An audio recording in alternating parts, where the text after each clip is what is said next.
Pessoal, a paz de Cristo a todos.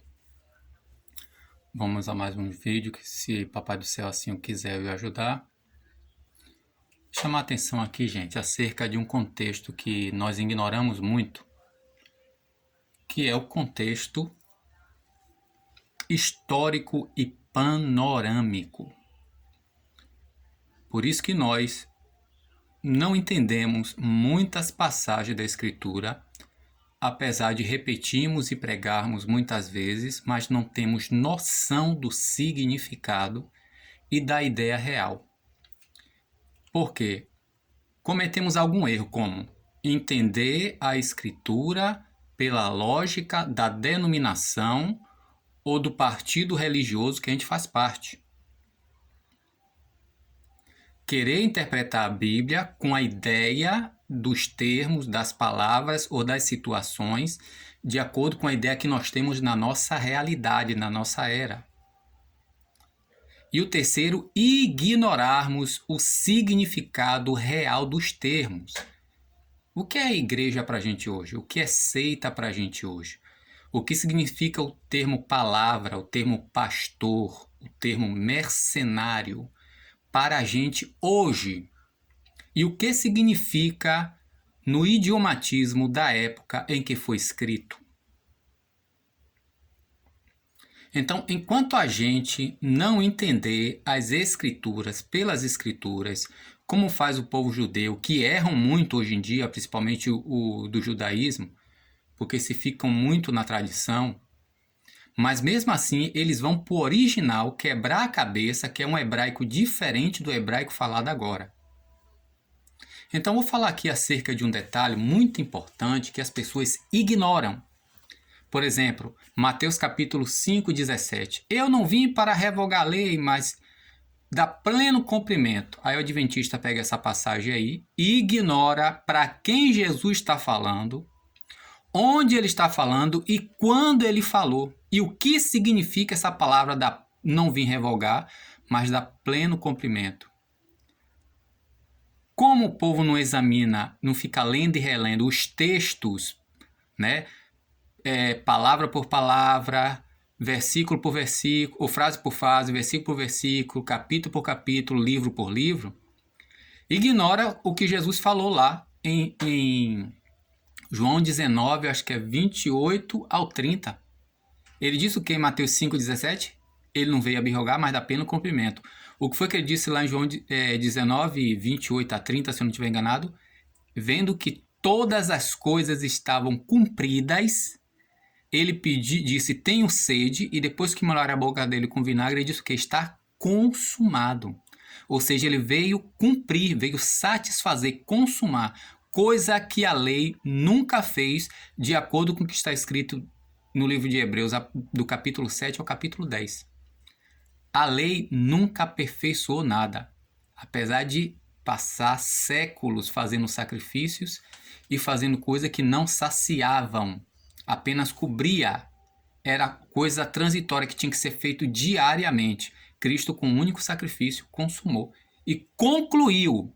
Ele não precisou, como em 1822, que alguém disse que entrou no santuário. Não, ele concluiu a obra dele, tanto é que ele assentou à direita, ele descansou, ou seja, parou de fazer, não é descansou ficar ali sentado sem fazer nada, como as pessoas entendem em Gênesis capítulo 2, quando diz que Deus concluiu as suas obras e descansou, quando na verdade a ideia da palavra Shabat ali é o que?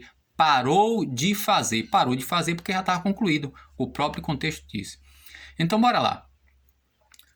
Jesus, gente, veio para pregar única e exclusivamente a quem? As palavras de Jesus, né? Tudo que ele falou, tudo que ele instruiu foi única e exclusivamente para quem? A oração do Pai Nosso é para eu ficar repetindo catolicamente, como é costume do catolicismo romano? É para eu hoje ficar repetindo? Vamos ver aqui alguns versículos que a gente separou aqui, né? Aqui em João capítulo 19, onde Jesus aqui, acho que é capítulo 20, ainda eu não me lembro bem aqui, depois vocês conferem, ele ressuscita no capítulo 20, isso, no capítulo 20. Ele, depois de ressuscitado, ele fez uma coisa que muita gente aqui não tem noção. Os discípulos ainda não haviam recebido o Espírito Santo.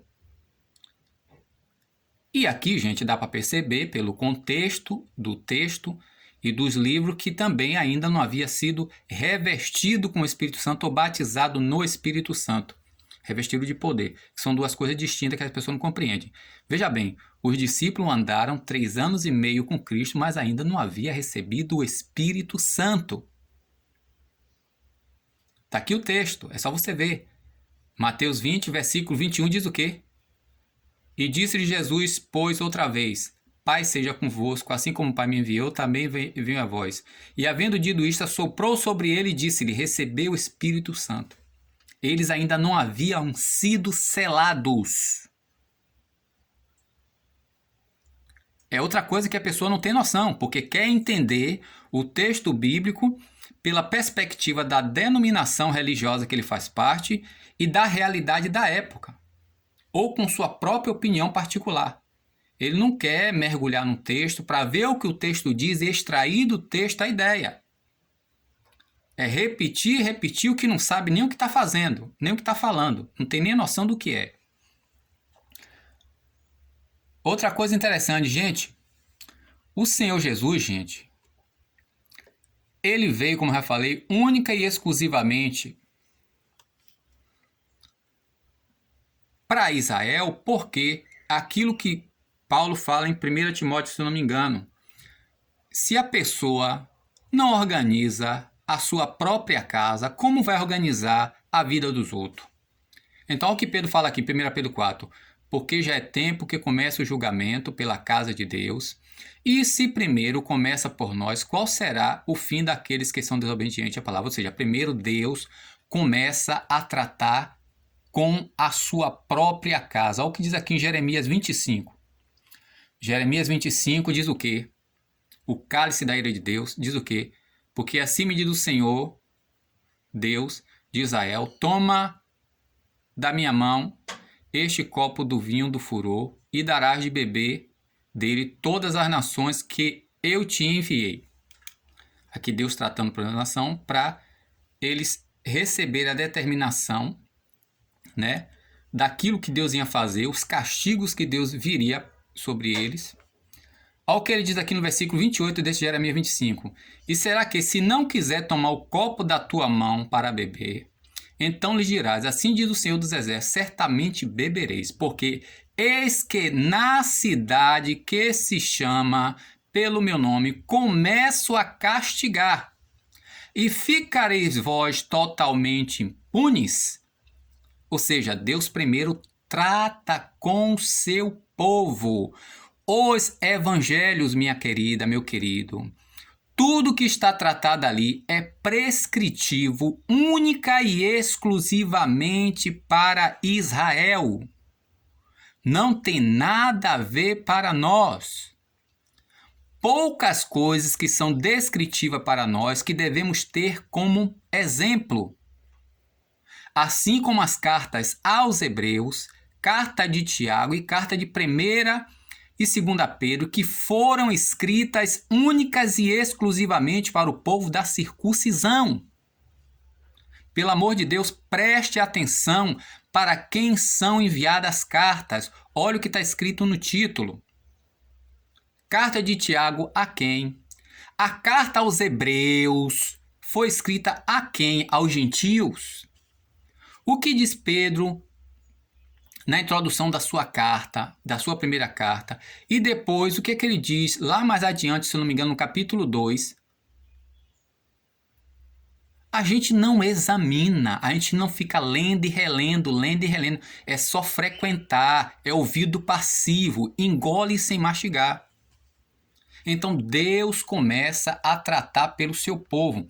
Tanto é, olha o que ele diz aqui, em João capítulo 10, Mateus capítulo 15. Olha o que ele diz aqui em Mateus capítulo 15. Jesus partindo dali foi para as partes de quem? De Tiro e Sidom. Onde fica Tiro e Sidom? É outra coisa que as pessoas não fazem. Eu, com quase 22 anos de crente, nunca vi ninguém pregar sobre Tiro e Sidônia, principalmente lá na passagem de Elias. A viúva que alimentou Elias por alguns tempos, ela era de onde? Tiro e Sidônia, gente, é Israel? E eis que uma mulher cananeia que lhe saía daquelas cercanias, clamou dizendo, aqui vai mais adiante. Aí chega aqui no versículo 23, ela clamando pela filha dela, mas ele não lhe respondeu palavra. E os seus discípulos, chegando a ele, rogaram, dizendo, despede-a, que vem gritando atrás de nós.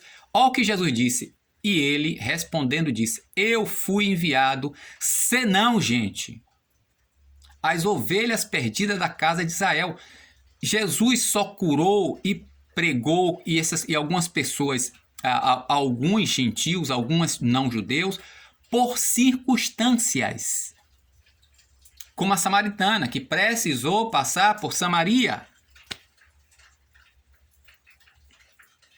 Mas por via de regra, ele foi enviado apenas às ovelhas perdidas de Israel, porque primeiro tinha que tratar com a sua casa.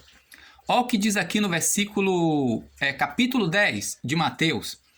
Quando ele chama o seu discípulo e dá poder sobre o espírito imundo, e etc, coisa e tal. Olha o que ele diz aqui no versículo 5. E Jesus enviou estes 12 e lhes ordenou, dizendo, não ireis pelo caminho dos gentios, nem entrareis em cidade samaritana, mas ide antes as ovelhas perdidas da casa de Israel. Tanto é, pessoal, que quando lá, o que está registrado em Atos? Quando os discípulos entravam numa cidade, o que ele procurava primeiro?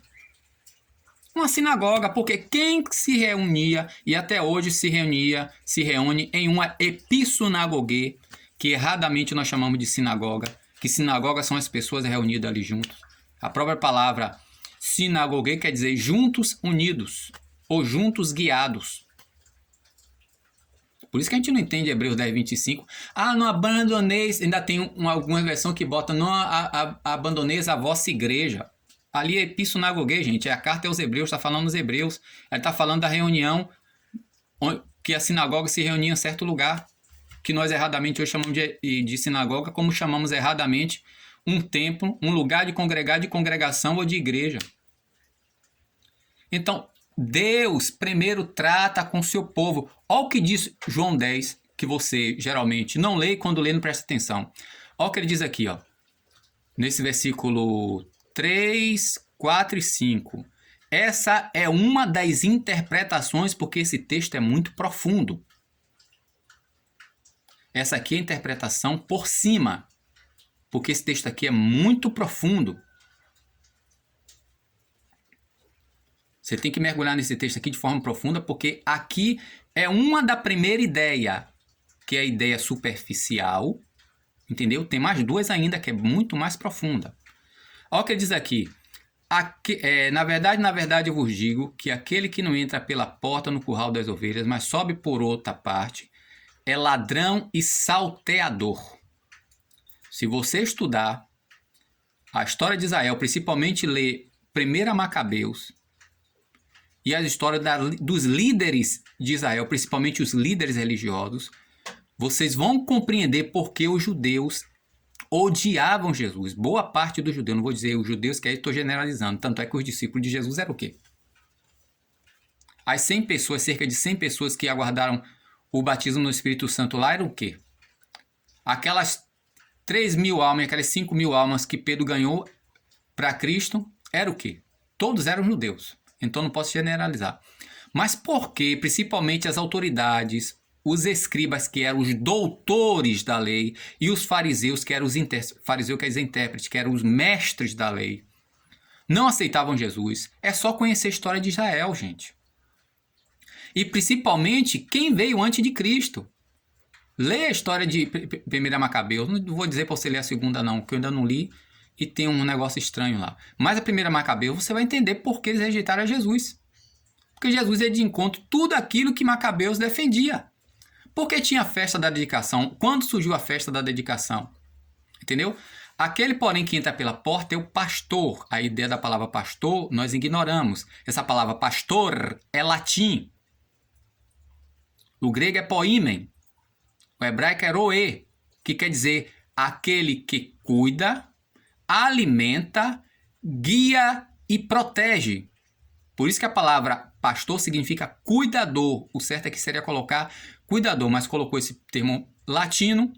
Nós somos carregados pela cultura grego-romana, apostólica, católica, e aí nós temos a ideia dos termos completamente diferentes, né? É o líder, é o maior, é o superior, não. É aquele, pastor é aquele que cuida, alimenta, protege e guia, e ele está ali para morrer, colocar a vida dele por causa daqueles que ele está cuidando, como um pai faz com o filho. Por exemplo, o filho está ali, um cachorro, um pitbull, sei lá, um bicho, vem para atracar o filho dele, o que é que ele faz? Toma a frente, ele pode até morrer, mas o filho não morre. Essa é a ideia da palavra pastor.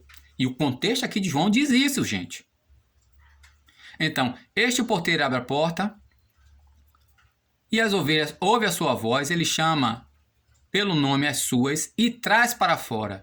E quando tira para fora as suas ovelhas, vai adiante delas, entendeu? Vai adiante delas e as ovelhas seguem porque conhecem a sua voz. De modo nenhum seguirão os estranhos.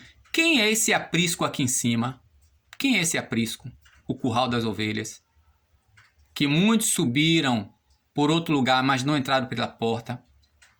Que a porta é se sacrificar pelo povo e não sacrificar o povo por si. Porque é isso que a liderança faz. A liderança manda o povo para a guerra para morrer por ele. Enquanto Jesus não, Jesus morreu. Em vez de se defender, ele se calou e se entregou por causa do povo dele, da igreja dele, que a palavra igreja é sinônimo de povo.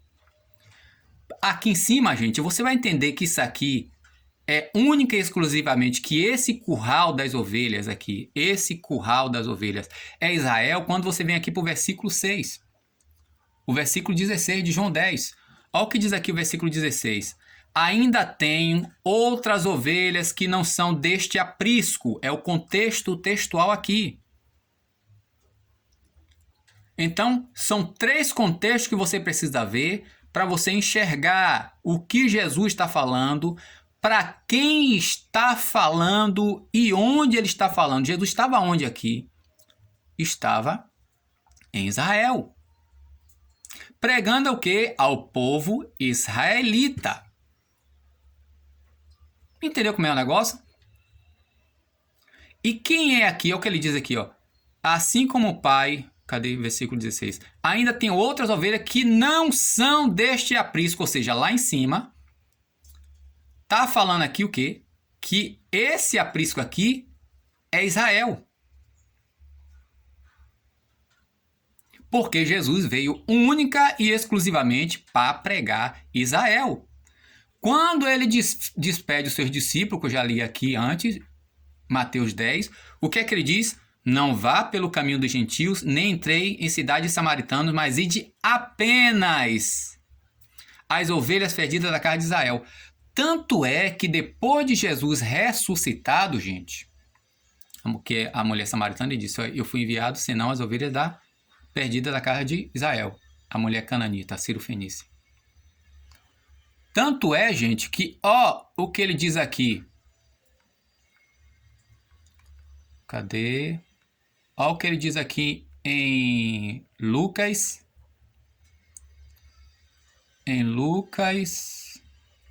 Em Atos dos Apóstolos. Olha o que ele diz aqui. Aqueles, pois, que haviam reunido, prostraram dizendo, Senhor, restaurará tu neste tempo o reino a Israel? E disse, não lhe pertence saber os tempos estabelecidos, mas recebereis poder do Espírito Santo, que há de vir sobre vós, e ser-me-eis testemunha, tanto onde, começa por onde? Começa pelo centro da casa, Jerusalém, depois, ao redor da casa, Judéia, e depois pela vizinhança. Samaria o quê? Samaria era a capital de Efraim. Se lembra do racha do povo em que Roboão tomou parte de uma tribo e meia e Jeroboão tomou outra aqui já é o contexto bíblico que a maioria de nós ignoramos. Jeroboão ficou com 10 tribos meia, cuja capital era Samaria. Ele colocou 2 ídolos, um em Dan e outro em Berseba.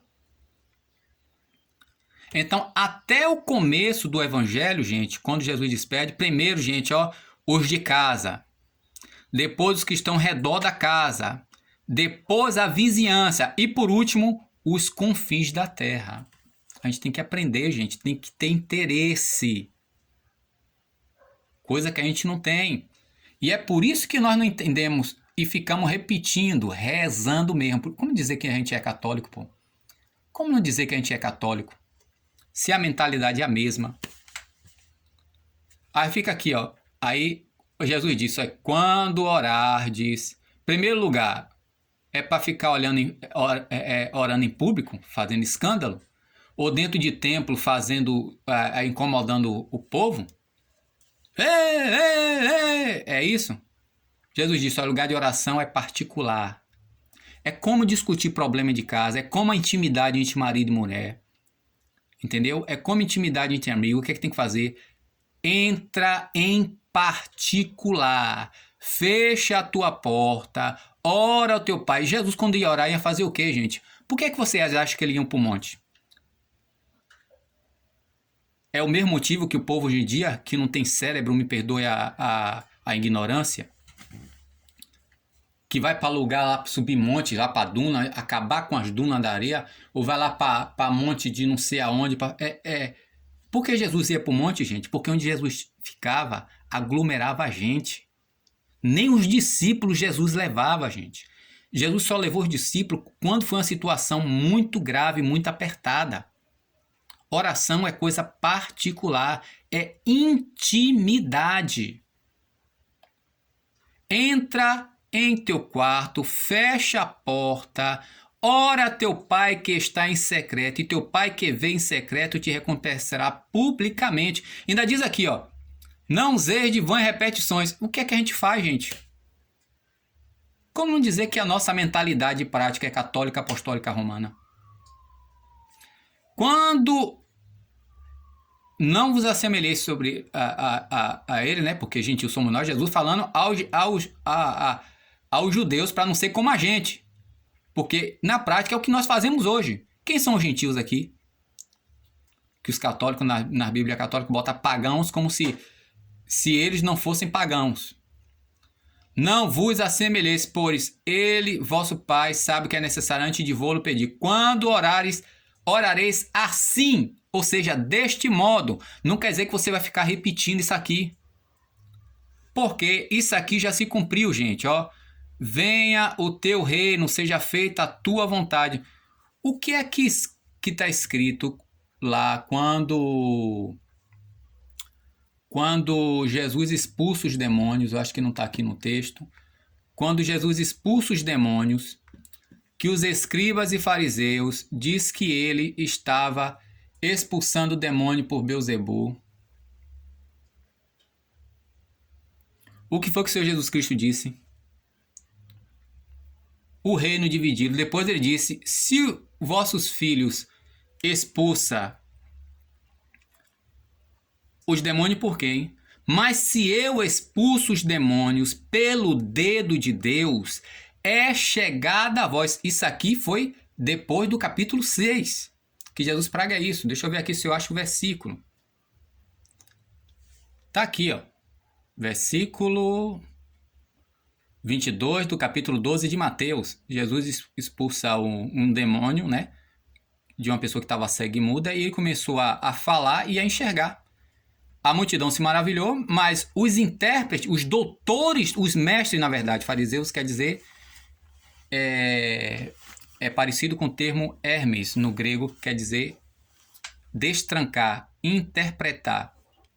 Logo, eles são mestres da lei. Ouvindo isso, disseram, expulsa por Belzebu os demônios, príncipe dos demônios. Jesus, porém, conhecendo os pensamentos, diz, todo o reino dividido contra si mesmo é devastado, toda a cidade, ora, se expulsa Satanás, está dividido contra si mesmo, como subsistirá o seu reino? E nós não estamos apenas divididos, estamos esmiuçados, tem denominação, não sei quantas milhões de denominações.